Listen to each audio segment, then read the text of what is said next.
فضيحه وكارثه في النادي الاهلي. الكلام اللي احمد القندوسي طلع قاله مع ابراهيم عبد الجواد في البرنامج بتاعه على قناه اون تايم سبورت اشبه بفضيحه علنيه للنادي الاهلي. اتكلم فيها عن صفقه زين الدين بالعيد.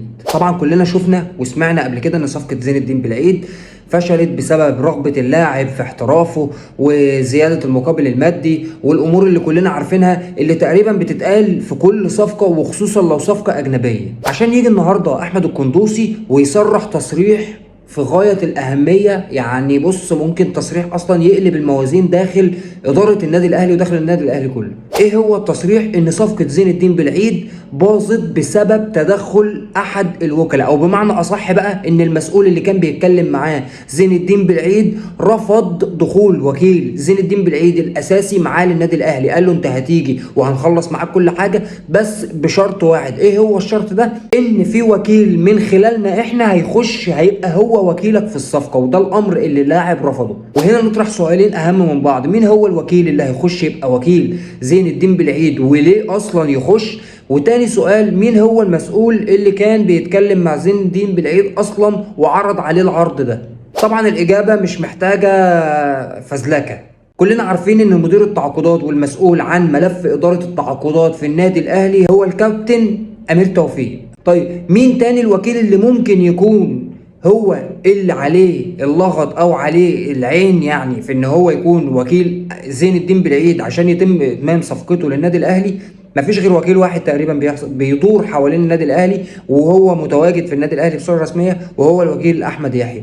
نتمنى من الله سبحانه وتعالى الكلام ده يكون غلط، تمام، لان دي سمعه نادي.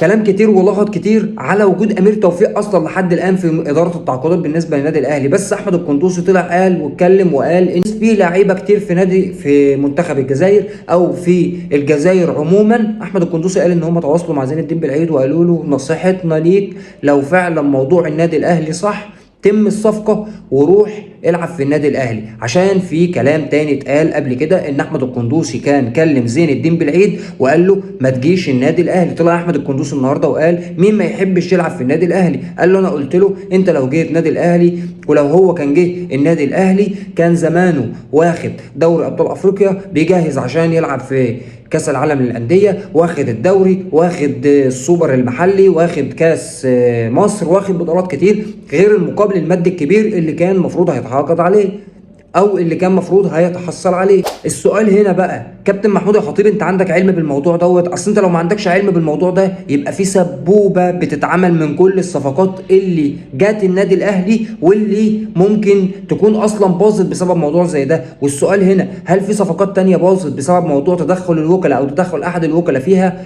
ده سؤال اليوم. اكتب لي رايك في الكومنتات. سلام عليكم.